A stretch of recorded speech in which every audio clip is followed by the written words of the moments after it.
आज आपण बनवणार आहोत संक्रांती स्पेशल तीळ गुळाची पोळी. त्यासाठी आपण घेतलंय गव्हाचं पीठ, बेसन पीठ, गूळ, तीळ, खोबरं, सुंठ पावडर आणि तेल. आता आपण तीळ भाजून मिक्सरच्या भांड्यात काढली आहे. खोबरंही भाजून घेतलंय, ते मिक्सरच्या भांड्यात काढलंय. आता गुळी मिक्सरच्या भांड्यात काढून घेऊ आणि तिघं एकसाथ दळून घेऊ. आता तिघं मिक्सरमध्ये वाटून घेतलंय. बघा अशा प्रकारे आपण ते वाटून घेतलंय. आता आपण त्याला एका भांड्यात काढून घेऊ. एका भांड्यात काढून घेतलंय. आता आपण त्यात सुंठ पावडर घालून घेऊ. आता सुंठ पावडर घालून घेतली. याला आता छान मिक्स करून घेऊ, म्हणजे सुंठ पावडर पूर्ण मिश्रणाला लागेल. आता त्याच्यात आपण तूप घालून घेऊ. तूप घालून मिश्रण छान मिक्स करून घेऊ. बघा असा मिश्रणाचा गोळा होतो, म्हणजे आपलं मिश्रण बरोबर आहे. आता हे मिश्रण आपण बाजूला ठेवू. आता आपण कणिक मळायला घेऊ.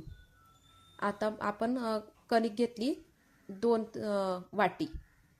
2 वाटी कणिक घेतली. अर्धा वाटी बेसन पीठ घेतलंय. त्याच्यात थोडं चवीसाठी मीठ टाकू आणि आपण आता कडकडीत तेल गरम केलंय, ते टाकू म्हणजे पोळी खुसखुशीत होईल. आता सगळं छान मिक्स करून घेऊ. थोडं गरम लागतं, मग थोडं हळूहळू मिक्स करा. बघा छान मिक्स करून घेतलंय. आता असा आपला गोळा बनतो, म्हणजे आपलं पीठ बरोबर आहे. आता पाणी टाकून आपण सर्व कणिक छान मळून घेऊया. ही कणिक थोडी कडक मळायची, म्हणजे पोळ्या छान येतात. आता आपण कणिक छान मळून घेतली आहे. आता हिला आपण 15 मिनिटासाठी रेस्टला ठेवूया. बघा 15 मिनिटं झाले. आता आपण अजून कणिक छान मळून घेऊया. तिला छान अजून चोळू आपण, म्हणजे ती थोडी छान होईल. जितकी चोळते पोळ्या खुसखुशीत होती. बघ कणिक छान आपण मळून घेतली अजून परत. आता आपण एक पोळपाट घेऊया.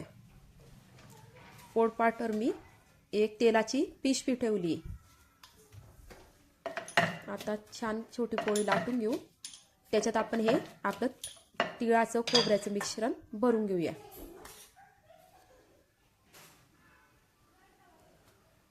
बघा असं छान मिश्रण भरून घेतलेलं आहे. जेवढा गोळा तेवढंच मिश्रण घेतलंय. आता याला मिश्रण छान दाबून घ्यायचं, म्हणजे ते पूर्ण पोळीमध्ये पसरेल. आता असे छान आपण मोदक करतो तशा प्रकारे त्याच्या गळ्या घालून सगळं एकत्र आणायचं आणि छान असं सेम मोदक सारखं करायचं आहे आपल्याला. आणि त्याच्या कळा छान पॅक करून त्या छान पॅक दाबायचे आहेत, म्हणजे मिश्रण बाहेर येणार नाही. बघा असं मोदक सारखं केलंय.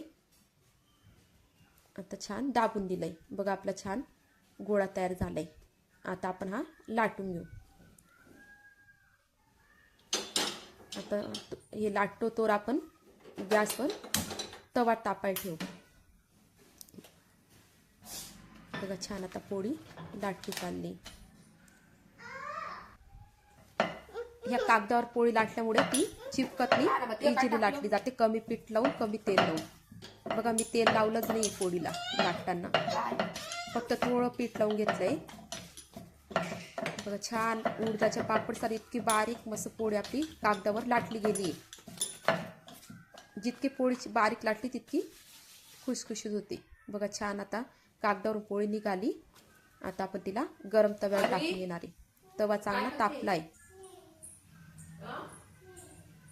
आता आपण एका बाजूने भाजून घेतली, तोवर आपण दुसरी पोळी तयार करतोय. आता आपली अजून पोळी तयार होते.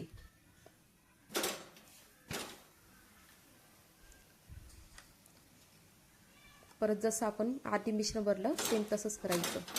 इकडं आपली पोळी तयार आहे. आता हिला आपण तूप लावून घेऊ. एकदम खूप टेस्टी लागतात त्या पोळ्या खायला. नक्की करून बघा.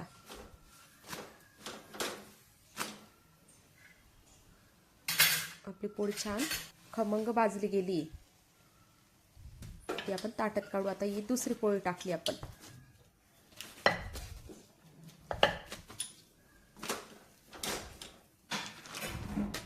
बघा छान एकसारखी भाजली जाते.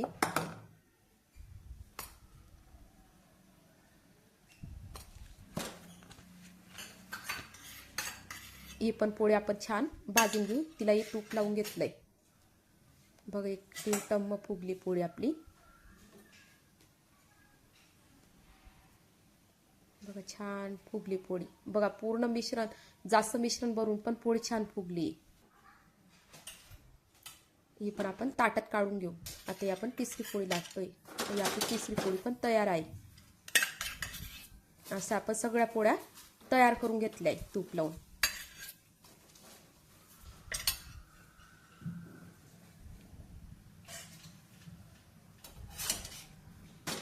ही पण छान आपली खमंग भाजून तयार आहे. बघा आपल्या पोळ्या तयार झाल्या. मस्त. बघा तोडून दाखवते किती नरम पोळी, कडक पण झालेली नाही, खुसखुशीत झाली एकदम. चला तर तुम्हाला हा व्हिडिओ आवडला असेल तर लाईक, शेअर, सबस्क्राईब नक्की करा. तुम्हाला संक्रांतीच्या खूप खूप शुभेच्छा. श्री स्वामी समर्थ.